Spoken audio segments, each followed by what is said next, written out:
Welcome to Innovative Strategies with Bill Hasse. Innovative Strategy is a show designed to help people with their business and personal financial literacy, but not in the way that you have known. This is not your grandpa's financial literacy, as Bill uses his 30-plus years in the financial industry to stretch your financial box from, let's say about a 30,000-foot view of things. Bill and his guests have helped hundreds of clients achieve and surpass their financial goals. If you have any questions, please email Bill at bill@billhasse, that's bill@billhasse.com, or reach out to him right here at 216thenet@gmail.com.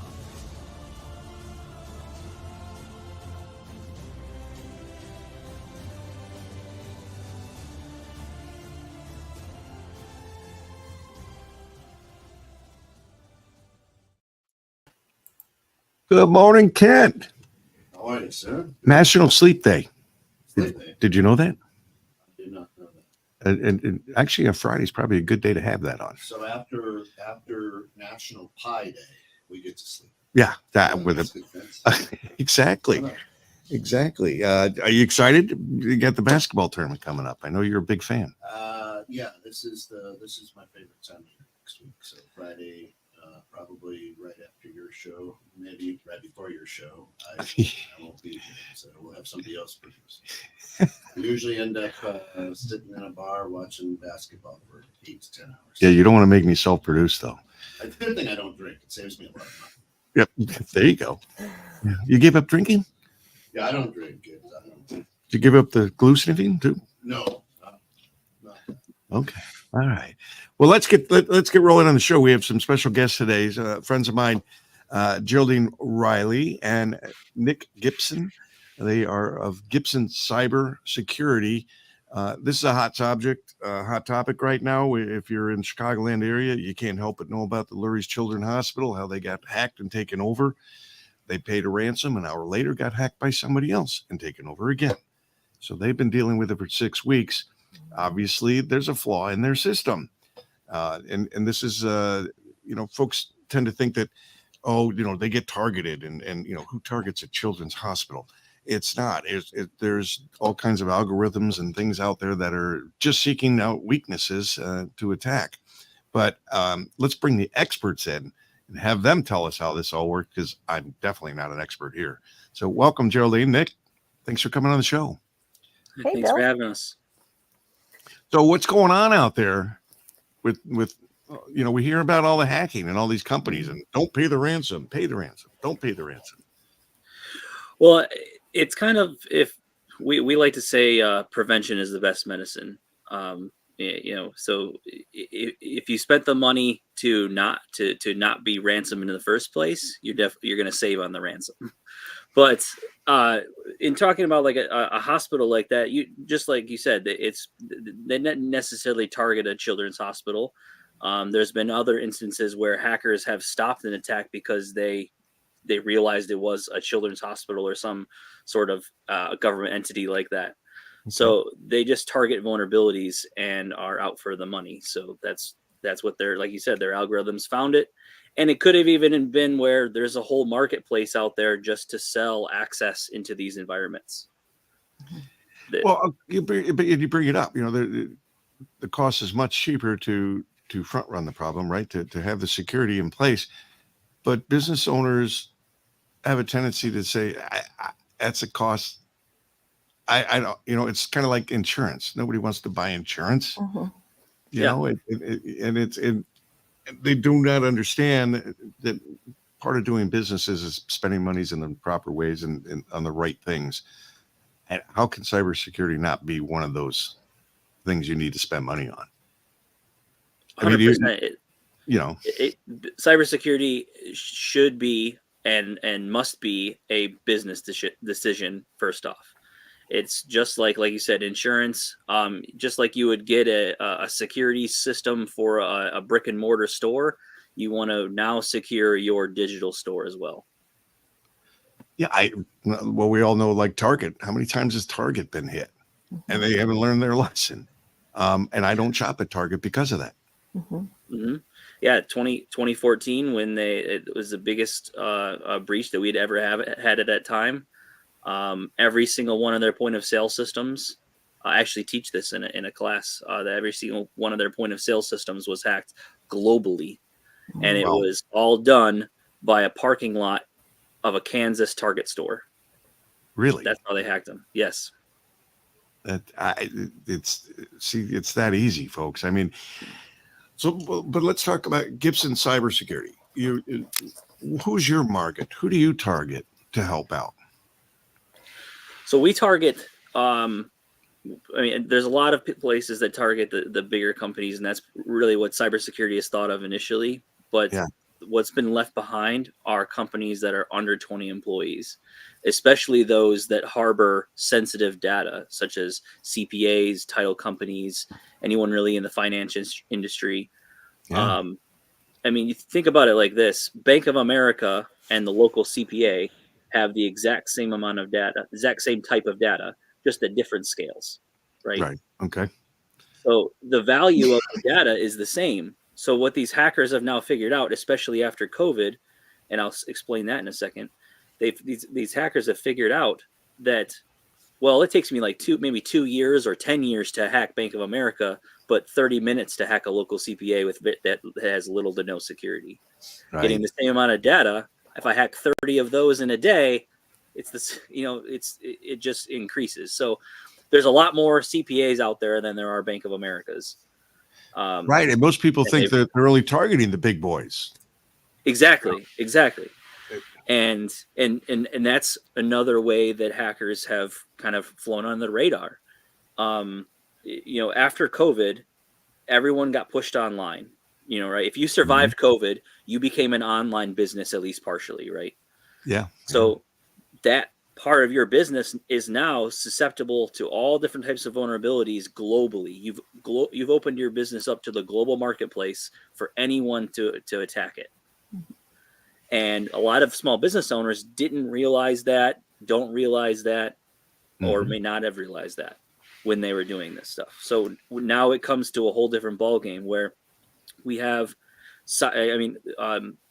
China, for example, the country of China has, they pay non-government entities of their country for access to small businesses in America. I just posted an article about that on my LinkedIn 2 days ago. Okay. And so that's the scale of that we're talking about now. The big boys they're getting attacked, but now they're able to literally just move throughout an entire subsection of the economy without notice, because the FBI is too busy figuring out the big boys, right? Sure. Right. And I think the small companies don't think that their data is important. They're small. So why would anybody want my data when they can go after all these other companies? And there's a naiveness to that, in that they don't know that they are prime target. So the other side of that is a lot of IT companies are only offering, a simple antivirus, and there's no way of tracking what's happening behind. There's no emergency response in place with these IT companies. So what we do at Gibson is provide a huge umbrella of endpoint and email protection, cloud protection, chat room protection, so that we are preventing the accessibility to these small companies. And I think that's one of the things that Nick and I love about what we do, is the passion behind the security, that we are here to first and foremost protect people. And it's funny, because when we talk with people, they often say, oh, well, my IT company's taking care of that. And the problem with that is that not all IT companies are security licensed or have staff that do that. They just go on what they believe to be a Norton or a Malwarebytes, right, which are great products, by the way. So I'm not taking from that, but they don't have enough for some of these high data companies, like the attorneys, the title companies, the tax pros, the small medical offices. They are prime targets. So our goal is to really stand behind them and work with the IT company. We're not here to take the IT company job. We're here to work with them and secure their company clients, just like they do the software, networking, and hardware. So I we're a like that. partnership. Yeah, I like that you're enhancing, Yes. because there's a lot of false beliefs out there. It's is a VPN good anymore? And I want you to answer that in a moment, but I also want to point out that there's like something I've learned. If you have like LifeLock or one of those other services that are supposedly protecting your accounts, your credit cards, your bank accounts, and things. One thing I learned was they only know when something's gone wrong if it's reported or when it's reported. Right. And that could be months after the activity starts. And my wife and I learned that the hard way. And I was paying for a service that wasn't catching anything. And to me, that's just, Yes. obviously I'm not a fan of that. But let's get back to the VPN. Is a VPN really, does it bring value? Does it really protect? If used correctly, yes. Okay. So what VPNs are for is to make site-to-site encryption possible, right? So that's what they do. So Okay. if you want to act like you're in the office from your home, you use a VPN to do that. Okay. What has gone on as VPNs have been monetized for the home use, and now you send you instead of sending it from your home to your work, you send it from your home to someone else's servers somewhere in another country and then out to the internet. Okay. So, of course, a lot of there's you can find VPN services that say, "Oh, we don't keep your data," blah blah blah blah blah. But we all know that that's not really true. And how many times have those companies been, knocked on the door by Europol or the FBI or whatever sort of entity and say, "We need your data," and they just hand it over. So it's a VPN is just another part of the 10-layer cake that should be done when you're talking about security. We call it defense in depth. So it's like an onion. Your data is in the middle of the onion, and every layer that you put on it should be harder and harder to get through. Right. That makes sense. Makes a lot of And sense. there's some paid VPNs that are out there, very popular. And inside their agreement with the terms and conditions, which we all love reading all that, 2-point, let me see what it all is. And down somewhere deep, it says that they can use this for third party selling. So you don't always know. I mean, you're trusting the company because they're marketing that they're going to protect you. And maybe in that encryption they might, but they have that data that says where you went, what you looked at, and then they can take that data and sell it. So are some VPN companies maybe just a glorified marketing, capture kind of places? So finding the right VPN company is definitely key to better security for privacy. I mean, like I said, the best use case for a VPN is if you need to access your office environment from a remote location securely. Okay. The other there makes sense. You actually without knowing use what's called a different type of VPN when you go to secure websites. So remember, you go to the top of the website, it has a little lock next to the website name. Okay. That means that it's a secure connection, so that you've created a secure connection that is encrypted with that website. So essentially, it already is a VPN. So, if you have other layers behind that, a VPN can be great, but it should not be used there is no silver bullet to security. I think that's what the biggest point that I'm trying to make is that a VPN is great and can be used as part of a strategy, but should not be like, oh, I got a VPN, so I'm good. Well, it's funny because, we watch TV, right? You watch the TV shows, like all the cop shows and stuff. They all have hackers, right? And they can all hack anything. Yeah. And so, I mean, isn't everything and anything already all out there?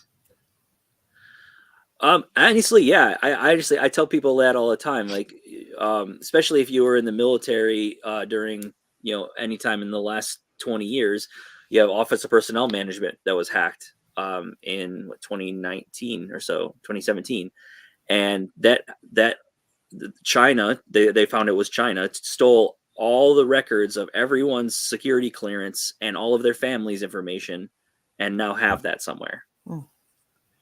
Well, we know China's recently been put on that list again of Yes. hackers, and you know, the big story with TikTok going on and being owned by the government and whatnot, and you know, the big uproar. And it's interesting because it draws people to it instead of pushing them away. I don't understand that. I mean, I've never had a TikTok account, and I'm not going to start now. I guarantee you that. Yeah. But they're talking about all these people are signing up for TikTok before it goes. Technically, it could go down. And really, what that'll just do is just like people do in Iran and North Korea and other countries that dictate people's web traffic. They'll use VPNs, like we have before. That's another use case of a VPN, is if you're needing to access a country's information that is geo blocked. So, for example, like my website, you can't get to it if you're like in Russia and Eastern Bloc, and like, I don't do business there, so I shut those countries off. You can't access my website from there. But if you use a VPN and it make you look like you're in the United States, you can get to my website. Okay. And our software, the way our software covers such security that if you were in the airport, right, because you know it's a public, Wi-Fi with the airport Right, the systems, public domain. And, so people go on and they're like watching Netflix, waiting for their plane to come to the gate. They'll go on the Wi-Fi there, and they might have a VPN thinking they're being covered. But with our software, you don't even need a VPN because we are so security locked in on that laptop, that email, that endpoint. No one's going to get in. You don't need necessarily have to have a VPN. Now you can add that as an extra layer from our software, and it is secured, and we're not selling any information to a third market party. Let's talk about your software, because I know I've had this conversation with you a little bit, and I know I could quite easily misrepresent your software right now if I were to talk about it. But so tell us, what does set you up? I hate to ask like what makes you different, but I know you are different. I know your system is very highly rated, and it protects is equally as good as the big boys. When Yeah. Yes. So before I get into that, the tool is one thing. You can get that, but the team and the knowledge behind that tool, using that tool, and the proactiveness is where our biggest differentiator is. But the tools that we use are top. I don't accept anything else but top notch tools. So we went out and found a great set of tools called Checkpoint. It's an Israeli security company, so you can imagine that their security is probably pretty good. Yeah.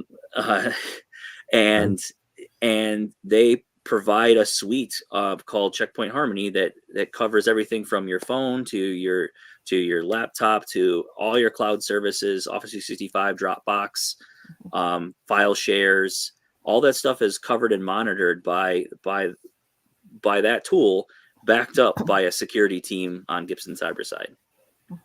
I like that, because I'll be honest with you, I don't even use the cloud. I just never thought that never came across to me as a safe option.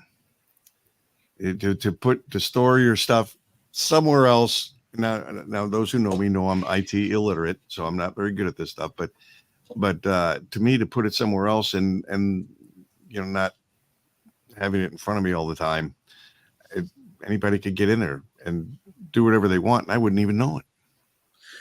That's true, and that's why we started to monitor. We start monitoring. We're one of the few companies that monitor for cloud services like Office 365 and things like that, because it's a newer realm and people don't really understand that there are vulnerabilities there.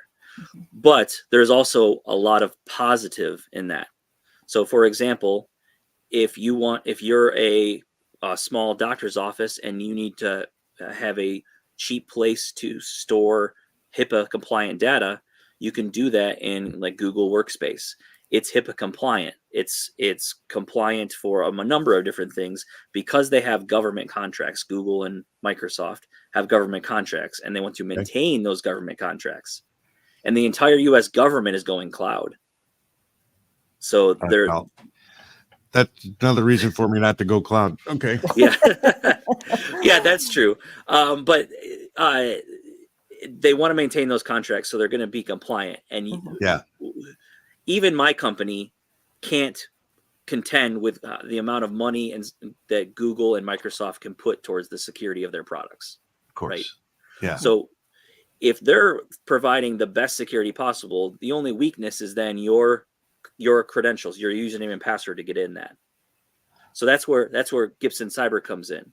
We come in and we monitor for those accounts if they're being uploaded, if they're uploading and downloading sensitive data. We like, for example, if a CPA is housing a list of social security numbers, and that social list is set to be sent to outside of their organization, we're getting an alert and stopping that before it happens. Mm-hmm. Yeah, I know. I remember when I was in the corporate world, that painful 4 years that I spent in the corporate world, we would oftentimes get fake emails sent out on purpose. The company was testing the employees to see. I consider myself pretty good at catching that stuff. I mean, I do my due diligence and check out the email address where it's sent from, and obviously people understand the misspellings and things, capital letters, whatnot. But a lot of people fail that. Mm-hmm. And is that the kind of thing that you protect over? Do you do that kind of service? Yes. Yeah. Yes. That's part of that being proactive approach that I was mentioning before, is that we're not just a service out there that's going to be like in the background and you never hear from us. You're getting, biweekly training, like emails, little short tidbits says like, did you know you can report phishing to us in 2 clicks? Like, did you know that, the signs of phishing have changed since ChatGPT? Like misspellings no longer happen. So, tidbits like that are short little chunks that that arm the staff and employees with awareness. And then we also provide quarterly full trainings that go along with the compliancy standards that are required of that. Okay. So you bring up ChatGPT, and I'm going to sit here and say, okay, then how concerned should I be about AI? Because you should be very concerned, actually. I'm not trying to be I am, by the way, pound the drum on it or anything. I mean, it's a tool that can be used for greatness and used for great power and great evil at the same time. It's the whole Spider-Man quote, with great power comes great responsibility. And now, so we already have malicious software that's being written using AI to defend against the defenders. It's using AI to go, oh, well, this company has these 5 tools put in place in this environment, and now I know how to evade those tools based on a dictionary of things. Like it can think that stuff immediately and change and morph itself to different things. That's already been out in the wild and proof of concept. So one of the things, can I share about how one of the things we do, Bill, when we talked about the AI, our product, the best way to visually describe it, because cybersecurity is a big word and it sounds great, but people really don't know what it is, right? So cybersecurity is here to defend against anything running over the internet. We defend against anything running over the internet. So our product is like a 10-layer cake. So if you look at a cake, it's a 10-layer cake, meaning we offer not just antivirus and anti-malware. We also offer anti-phishing, anti-ransomware, anti-exploit, anti-bot, forensics, data loss protection, and remediation. So those are some of those layers that we offer, whereas a lot of companies that are small business only get the cupcake. Yeah, okay. One option. So, and our data, anything that comes in between, there's 3 platforms that all of that I just mentioned, they all speak to one another. So if a phishing attack comes in, we can stop about 95% of it. Now, like Nick was saying with the AI, a lot of the foreign countries years ago, maybe their English wasn't as good, and you would get these, you need to send me $1,000, for whatever. And you could tell it wasn't written in English well.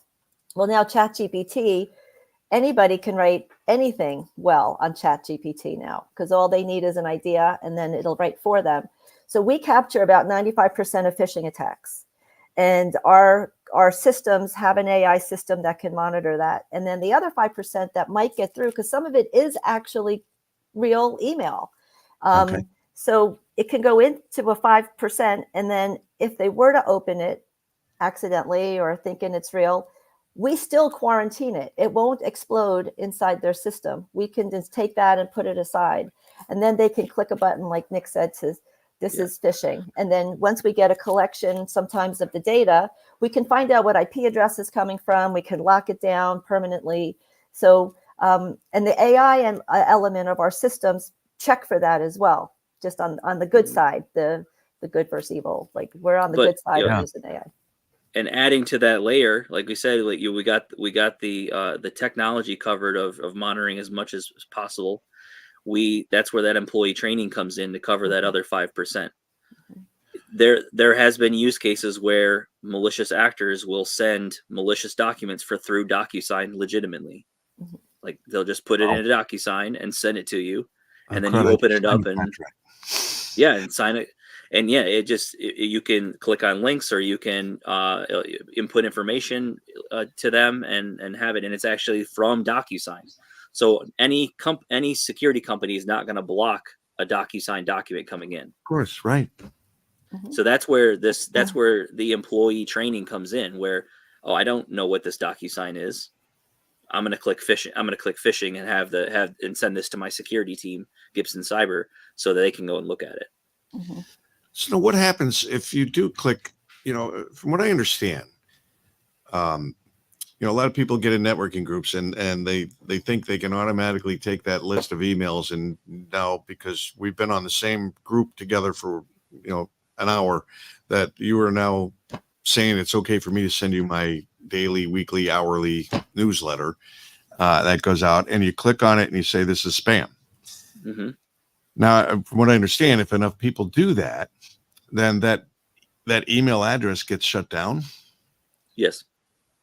Okay, so I because I don't want to shut somebody's email down because they made the mistake of not asking me if it was okay to be on their list.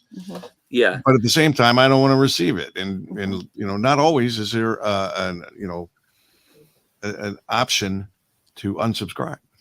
Well, usually sites that monitor for that it goes in a rolling 30-day period. So in the last 30 days, this address has not been seen or has been seen sending spam. Because email addresses can be dropped and picked up by other people and continue to use and things like that. What I mean? That makes sense. So like when I first started the company, I got ourselves on a block list because I did the same thing. I didn't have all the setup in the background to send it out, and it looked like spam getting sent out, and I blacklisted myself. So I just needed to not do that for a while and calm down on that email, and it eventually went away. Okay, gotcha. Yeah, I know when I'm emailing to somebody who's not on my list of contacts or whatever, my Gmail account will tell me, goes careful. The little yellow band pops up and says careful about sending anything to this particular email address, since they're not a regular. You haven't told us that they're friendlies, something of that nature. So I was kind of pleased about that, but because I don't have much security myself, and I should, and I hope I'm not telling people to race after me and hack. But it's okay. I turned my computer off. But it's funny because my IT guy tells me, because you got to leave it on. Got to leave your computer on so that he can get in and do his job and his work for his trying to protect my back. And I'm at the same time going, okay, but I like to turn it off. So I'm protecting myself when it's off. Right? Nobody can get into it. Same thing with my phone, my watch. I turn it off every night. Now we're my wife and I are empty nesters, so it's like my kids live far away. So if they call and there's an emergency in the middle of the night, sorry, I'm sleeping. I may be a bad parent, but my wife leaves her phone on because she's still got that mom in her that she'll never turn it off. Yeah. And that's a little bit of where our software differs too, is that you can turn it off if you want to. As soon as you turn it back on, it'll update from anything that's happened before. Same thing with we put our security on your phone, and maybe your phone goes in a tunnel or you have to be in airplane mode for a while. It's just going to continue to gather information on that device, and then once you're back online, it sends it to us. Okay. So we had a situation happen a few weeks ago, and we had a call from someone that I had gotten to know through some networking at 3:30 on a Friday, and he called me and he said, "There's something going crazy on it was an attorney's office," and they said at 9:30 that morning they noticed on one of their banking computers, they have one computer they use for their transactions. They started noticing some fallacies happening, and they called me at 3:30 to say that they were getting a spam of attacks of phishing. So, and they noticed something was really wrong. So their IT guy told them they probably were not being hacked, So we told them to go on airplane mode, or disconnect from the router. By the way, just for education, if you are being attacked, you don't have to turn your computer off. You just have to disconnect from the internet, whether it's, physically unplugging the router or go into your system, your phone or your laptop and do AirPlay. Because if you turn it off and there's something on there, it could wipe it out. So just for forensics reasons, we don't want anything turned off, believe it or not. That's good to know. Yes. So Nick was able to jump into the call, and the IT company that they were using had only put a free antivirus on their system. And when Nick was able to get in, he found out that they had 39 malicious files on their finance computer. And by Monday morning, Nick was able to continue the process of keeping their emails secure. And we found 50 phishing emails coming in by Wednesday. That was only in a 3-day stretch that we were able to quarantine. And the IT company still to this day won't talk to us.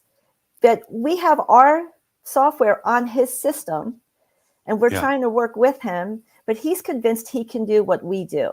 And I think that's part of the fallacy sometimes there's a lot of really capable IT companies out there, but there are some that are not providing the scale that we are. And he has told them, well, I can do what they do. And, for us to offer Checkpoint, Nick is a certified cybersecurity. He's a CISSP. He's a digital forensic certified, and he had to go through Checkpoint training and certification for us to do what we do. So it's not something you can just jump on and download and say, oh, I'm a vendor.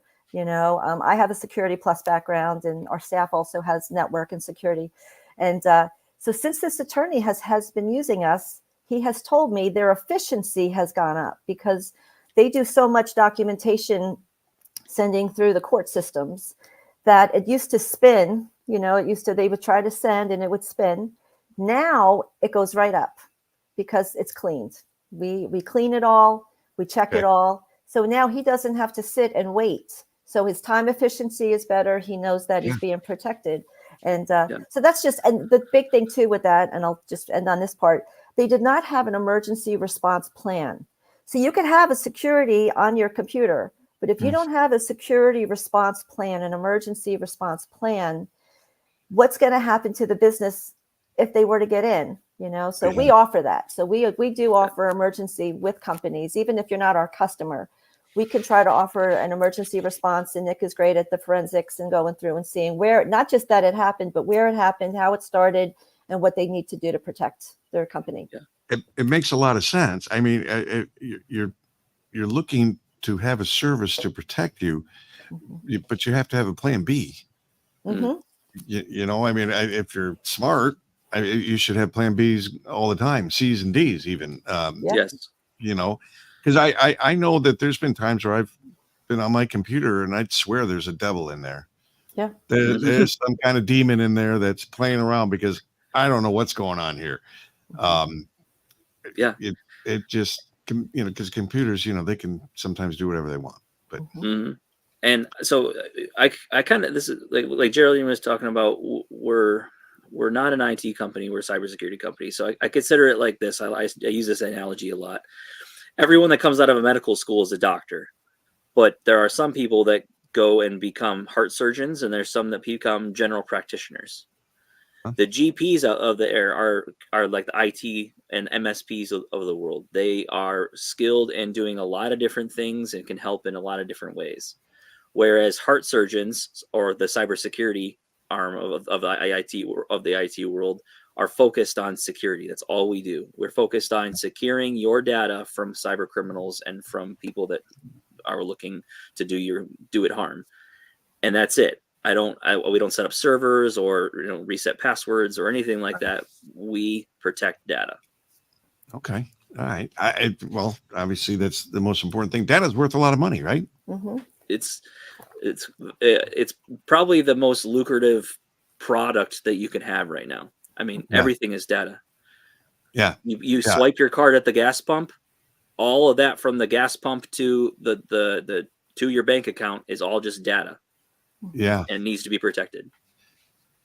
Yeah. Imagine that. And that's why everywhere you go, everybody wants you to sign up and they want your email address.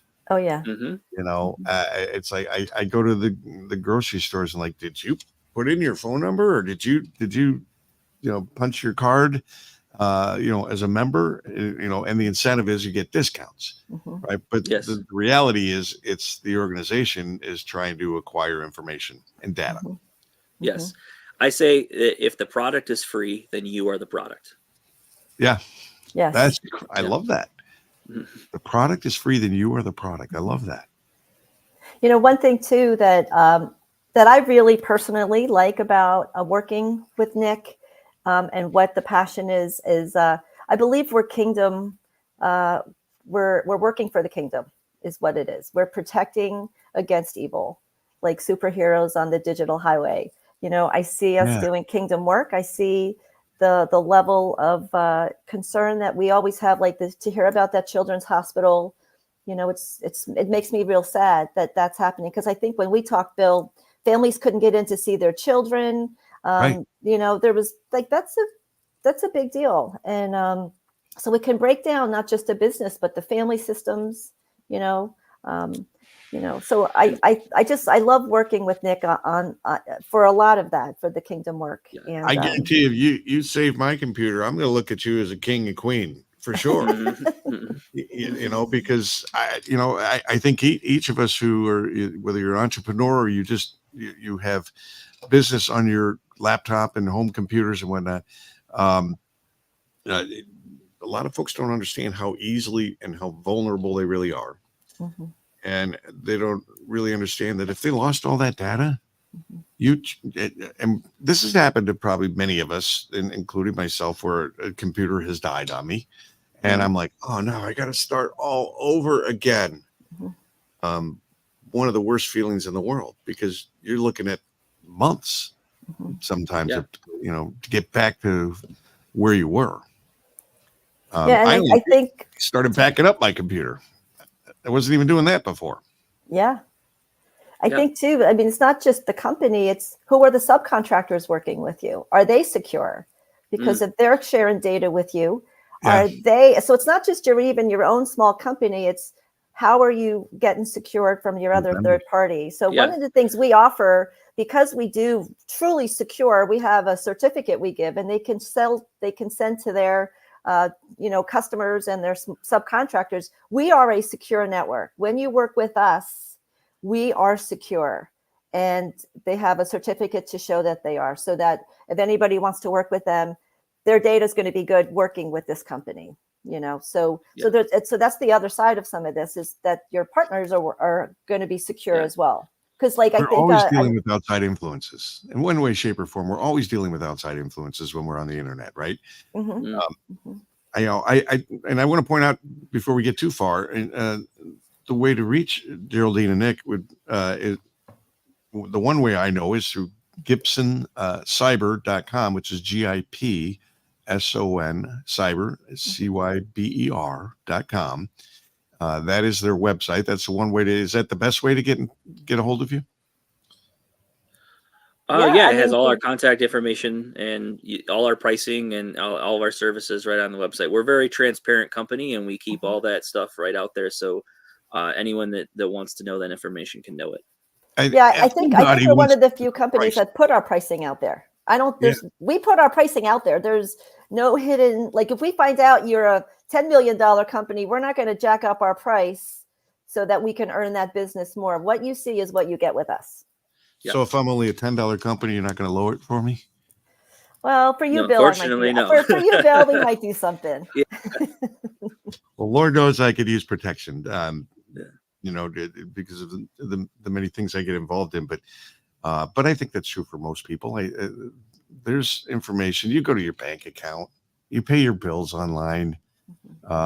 Your debit card, credit card number, it's out there. It's all over the place. Mm. You know, I used to be pretty adamant about turning my debit card off on my phone through the bank app, and then I would only turn it on to swipe it, and then I'd turn it back off again. Mhm. And I used to do that all the time. That's no way to live, though. Yeah. It just really is no way to live. And I finally said, I'm tired of doing this. Mhm. I'm trying to have to live this way. So after talking with you, Geraldine, you're providing me with a sense of security. Oh, yeah. It's definitely protecting your daily life. You know, we help so that you can still live your life without being in fear and turning it off and turning it on. Our job is to work so that you don't have to worry about that stuff, you know? And I love you're transparent, because typically I don't like to say, well, what's this cost because business owners that's what they want to know. Mhm. And but you're transparent. You have it all listed. And I know it varies, right? It just depends on do you want the whole 10-layer cake, or you want maybe a couple of cupcakes. And I'll share too. One of the things we offer in addition to that, because we are a security operations center. Nick here is very talented. I'm very grateful to be working with him. I have a lot of respect for him. But we do penetration testing, vulnerability testing, e-discovery for attorneys, and digital footprint. So we look at data loss prevention. So we do a lot outside of just our 10-layer cake for those as needed, consulting cases as well. Mm-hmm. Yeah, Yes. no, that is awesome. People just can, obviously, do you need to physically get into computers, or you do this remotely? No, we work completely remotely, and our onboarding is about an hour. So it takes us an hour to completely get you secure. Mm-hmm. How often do you find problems in that first hour? Oh, every time. Every time. Almost every time. Yeah, I would say very few, unless we're in like a one device environment that hasn't been used a lot. Yeah, I mean, we find. I was working with a company. They're a private investigating company, and they had a tracking software on their own computers, and it was like adware tracking and things like that. But it was able to track their geolocation and stuff like that. So it's as simple as you're browsing the internet and your browser history is betraying you in certain ways. So what happens if I just go to, I go to a store, I pick up a brand new computer, I come home, I turn it on? Is that going to have problems already? Yeah, and this is actually funny because so let's say that you buy it from Amazon and it gets shipped from China. Again with China, I know it's the big thing today. But seriously, I just had this happen with the computer that I'm on right now because I'm cheap and I like to get. Look, I ordered the pet food, the pet treats, or that for ticks and fleas and all that stuff. It came from China. Yeah. So this computer that I get, I open it up and it's got Windows 10 on it, but it's all weird looking to me. So I started looking through it, and it had pre-installed on it before I did anything. It had a key logger on it, which means it was going to log all my keystrokes and send it back to a Chinese server. Wow. Yep. So I luckily I was able to, I'm me, and I was able to clean that up, but and get my computer working back together. But now that people are going to get that, they're going to buy a cheap computer on Amazon because they need it, and they're going to be using their banking on it, and they're going to be watching. They're going to let their kids play on it, and the web camera is going to be on, and you don't even know. Mm-hmm. You don't know where your computer's been. But if this is not eye-opening to those of you listening in today, my eyes are getting more and more open because I didn't understand it was that easy for people to get in. It almost sounds hopeless. Well, that's why we're here. Yeah. We're here to protect. The one thing I learned when I was going to school for cyber, and this is kind of a side issue from what we do, but on my computer right here, this is my webcam. I have a webcam cover. I can open it and close it. And the reason why I have that is because I found out when I was going to school, predators like to get into tablets that kids are on and just look at them. And then they can sell that to 100 other predators on the dark web. So even if you're sitting next to your child or yourself, my daughter was in college when I gave her one of these because I didn't want someone looking at her. I use these webcams, even if they get on my system. I mean, well, they can't get on my system because I'm using Checkpoint. Yeah. But, if you're not, someone can look at you and you don't even know you're being violated by someone stepping into your space. So, there's. I have one of those flips on one of my computers. My laptop actually has a button on the side that turns the camera on and off. But I'm wondering, because it's connected with the computer, that can't be somehow changed without me even knowing it. Yeah. The best ones to get are the manual ones that flip. Are just a piece of plastic you slide over it. That's it. Yeah. They might be able to get audio, but audio is a lot harder to sell than video. Right. No, I'm pretty adamant about flipping that over the camera, at least with the one computer I have it on. But I realized, what about like TVs? Oh yeah, that's another one. That's a new thing. TVs are becoming, and that's TVs and other we call them Internet of Things devices, like smart home things. Any your toaster that connects to the internet, or whatever IoT. It is. IoT. Well, I just got a new washer and dryer, and they're like, "Well, you can hook it up to your phone." I'm like, "For what? I'm right here. I'm doing it." Well, they laughed about it too, but those devices have very little, if any, security on them at all. Right. They're made to do what they're supposed to do, and that's it. Like, that's all the developers built for them. And so they have easy ways to get in. Locks, house locks, or your heating and air conditioning thermostats. Everybody likes these smart homes, and I'm sitting there going, I think that gives somebody an opportunity to get access to my home. Yes, and to do things for my furniture. I'm gone for 2 weeks on vacation. I come home, it's 100 degrees in my house because somebody turned the heater on. Yeah, it cranked it up. I mean, there's criminals now are using RFID, so radio frequency devices. They'll take an antenna and scrape it across the door because they know people can put their keys next to the door. They'll get the code for that key and then just open the car door that's in the driveway and drive away. Do you have an Alexa? An Alexa? I do not. I do not allow that in my house. Although it's on the TV, I think, anyway. I actually, comedian and just had a bullhorn and he's walking down the street doing, "Hey Alexa, open the garage door." Whose garage door is open? Oh, the whole street garage doors start going up. But, I love it because you're an old curmudgeon man. Yeah. And technology is wonderful, and you can't be scared of technology. I'm not scared of it. I just don't allow it. Yeah. Yet we're still the same person whose car will keep us in the lane and let us know with cameras where we're backing up to and things of that nature. So I love what Gibson Cyber is doing, because you have to you have locks on your doors at those don't work. in your apartment. A lot of people will say that, right? So you go to New York and they've got 7 deadbolts, right? And Yeah. some of them are locked and some of them are not. And so if you're trying to unlock them all, you're relocking some of them, right? And that's their sense of If you have a sliding glass door, I guarantee you, I can get in your house.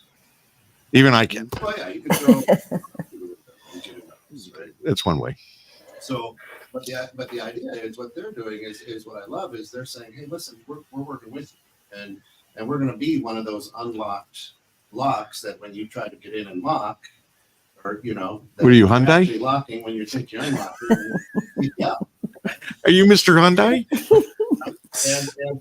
and so I think the world is so great because of technology that you can't be scared of it. Right? No, I agree with you. Although, those rear view cameras in cars, I still turn and look because I'm that old. Yeah, Well, I don't. the same thing. I don't.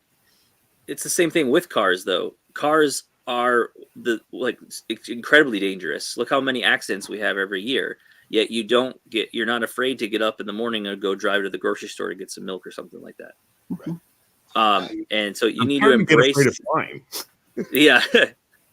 Well, guys our age too, right? I mean, the year 2000 was going to be the Jetsons. We were excited about technology and flying cars and robots that vacuum our floors. We were also afraid that no computer was going to be able to flip to the year 2000.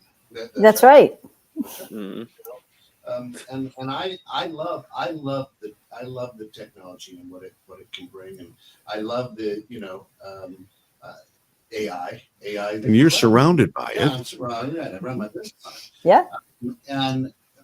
But what I love, is Nick and Geraldine, people who they're my doctors, right? I don't have to understand how to do heart transplant with my computer, but they've got to figure it out. Yeah. Right.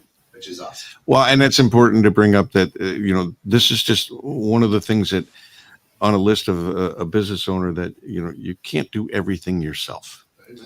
You need help from others. There's no way you could do anything by yourself. I guarantee I could prove it to you 100% of the time. But so this is an important fact. This is an extremely important factor. I mean, if you've got your books online, you've got your bank accounts, because everybody's afraid of that, right? I mean, what are we, money is the source of everything, right? We used to have paper. We used to. I still Bill, the money thing. And Nick and I have had lots of discussions about this. If someone's paying $10 a month for their cybersecurity, they're not getting security. That's the truth. That was my LifeLock. And you know what? And what we do, by the way, I wanted to just plug this for our company. We are month to month. We're not on a contract. There's no annual contract. Oh, We believe that's a in good small point. businesses. So we work with small businesses on a month to month. And a small business, and I'm just going to give a number out here, but if you're, 2-person business, you have, a couple of computers and devices, it's about $180 a month. Okay. And you're in lockdown. Now, if you have a 10 business, lots of systems, it could be, $500 a month. Yeah. But that is so cheap when you prepare rather than repair, because if you prepare, you're paying a couple of $1,000 to $6,000 a year in your budget. So I'm given a budget. That's what it's going to cost for good security. But then if you get ransomed and you don't have us, they're going to charge you $50,000. Or the IRS is going to charge you $1,000 per compromised account. So if you have 300 accounts, that's a $300,000 fine. Plus the FTC can charge $50,000 in a fine. Small companies can't withstand the financial devastation of a cyber attack. But they also then, in the same time, are naive about what they need to do to protect. So our philosophy is prepare rather than repair. Get a good protection. Protect your company like you do your family. You know, you have guard gates, you have locks on your doors, you have Life 360 on your phone showing like where your kids are. You might have a firearm. Protect your company. Don't be naive. Call us. We'd be glad to do a security checklist with you to see if you are secure. Maybe you are. As an independent, maybe you have an IT company and you're like, well, I don't know. They say I'm secure. We can go through a checklist with you for a small fee and tell you, yes, you are, or, you're really not secure. So we also offer that separately. It makes so much sense because as a business owner, I'm going to sit here and say, okay, when does that actually come into play where I need it? Mm-hmm. Well, the moment you start a business. Mm-hmm. Yes. Yeah. The moment you put you register your domain name on and then the world knows you now, that is when you need cybersecurity. Yeah, because you're drawing attention now, right? Mm-hmm. As you said. There's a lot of warning. Yep. But tobacco sales are still pretty high. Yeah, true. Good point. The first week I started working for Nick, I started getting texts, not from him, saying it was him. Yeah. Yeah. And I had just started the company. I just got my phone number in, with Gibson Cyber. And it said, hey, this is Nick. I'm in a meeting. I need you to do me a favor. Now it came in and I said, perfect, I'll do whatever. And then he wanted to know if I could go get some, gift cards and send him the numbers on the back because it's for a presentation. And I mean, he was texting me and I was like, this dude doesn't understand that. I know he's not real. So then I replied something snarky back, like, why don't you give them 3 sheep and a cow? Because usually they're from another country. I'm like, well, just give them 3 sheep and a cow and you'll be fine. But even our company, they try to get us too, which is crazy. So. Yeah, that is. I've received texts, emails, all kinds of stuff that it's sometimes it's hard to catch, but other times, look, we even look at Facebook now. It's all of a sudden there's this comment. Oh, I love your story. Oh, I've been meaning to reach out to you and meet you, and it's like, and pictures of beautiful girls or something like that, and it's probably a pretty heavy set Russian guy who hasn't shaved in a long time, slamming vodka. But the one thing we talk about at Gibson Cyber that is, it's coming more popular now and it's a necessary thing, but security is a culture. It's not just a small thing that IT used to do on the side and they'll take care of it. Everybody is responsible for security, not just your IT. So you do need to be aware of what's happening. You do need to get what we do, the employee trainings every couple of weeks. You need to be security conscious and you can't put your head in the sand. It's just not going to work because then you're going to be vulnerable. And we're hearing about it more and more every day. Mm-hmm. If at some point we got to wake up, folks, and get protection. But that, at least to me, that seems a very reasonable cost that you're providing to these small business owners. And I love that because that's a market a lot of people avoid because there's not enough money there for them, so I really applaud you. What's that? It's less than your phone bill. Be protected for your business. Yeah. Yeah. I mean, most business phone bills are $300 by the time you get done. Mm-hmm. $180. They're protecting your business. Yeah. Your livelihood. It's important. Yeah. Right there with your cable bill. Yeah. Oh, Jesus. And because now we're streaming a lot, right? But Mm-hmm. to me, and there's people who are probably like, oh, this is a snoozer. But I'm like, listen, this ain't going away. Mm-hmm. Oh, This it's going to get worse. This is just, it's not going to get worse, Bill. It sure is. More and more technology is going to happen, and technology is good. Technology saves lives. It makes the workflow a lot easier, right? You would still be the guy at home going, I don't know why I keep running out of candles. I don't want to eat. I keep electricity. I keep my 44 Magnum loaded right next to it so I can shoot my computer anytime anybody tries anything. I got my own security. I think that one of the companies that on, especially for Gibson Cyber, is that they're on the leading edge of things, right? Yeah. And it goes back to, and I want people to hear what you said. Know what you don't know, and let the professionals do what you don't know. Right. If I can go to sleep at night knowing that my books and everything are locked down and in good hands, then I can sleep well at night. I'm going to sleep better, that's for sure. Yeah.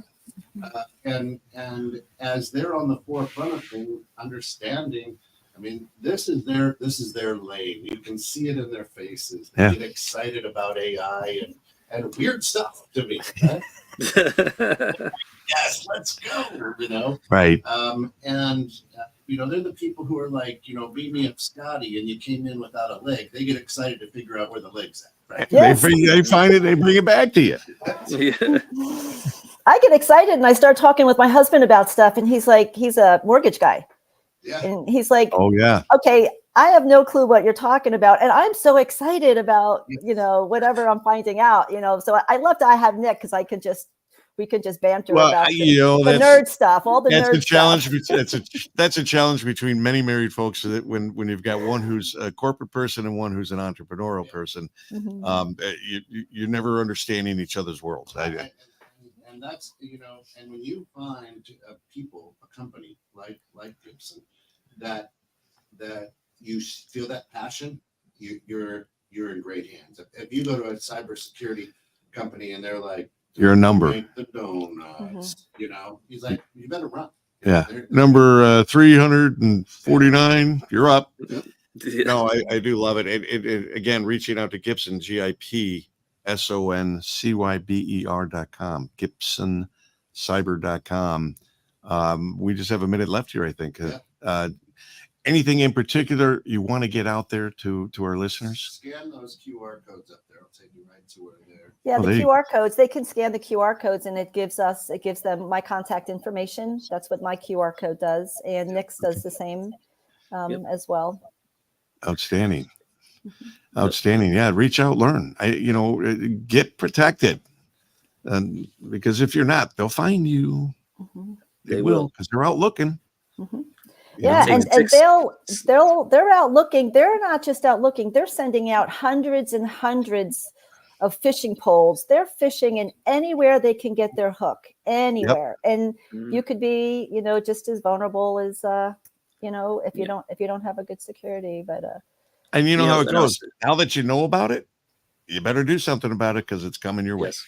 But you don't hear about the small businesses. See, that's the other thing. Only the big stores you hear about in the news. You don't hear about all the small businesses. My husband does mortgages. He found out the title companies, some of them in Florida, the hackers were going in through their email, finding out the clients, sending an email to the clients saying, send your money to this link. Oh yeah, that's been You going know- on with the down payments. Yes, but you don't hear about that all the time in the news. So the fact that Escrow people don't know payments. about small businesses is because doesn't generate enough interest in the news, but it's happening all the time. And the problem All with the small time. businesses it puts them out of business. Yes. Yes. Yes. That's the problem. 6 months after a ransom or a financial attack, small businesses do not last. That's the statistic I read last week. I've made more money not having a cyber security company involved because when people hack into my stuff, they go, "Here's $1,000. We feel pretty bad for you." I was going to say that they go into my account, they feel so bad they leave money. Yeah, You need this more than me. yeah, exactly. We gotta run, but yeah. Okay. Good stuff, guys. Yeah, thank you. Thanks for joining today. Yeah. Thank Yes, you thanks both. for having us. Thanks for Yeah, coming thanks on, for having us. folks. Thanks for listening in. Another great time. Another great subject. I'm learning all the time. So thank you. Awesome. Thank Thanks, you, Bill. guys. Yeah. For all that's here, Thank you both. 216 Creator Studios has been another great episode of Innovative Strategies with Bill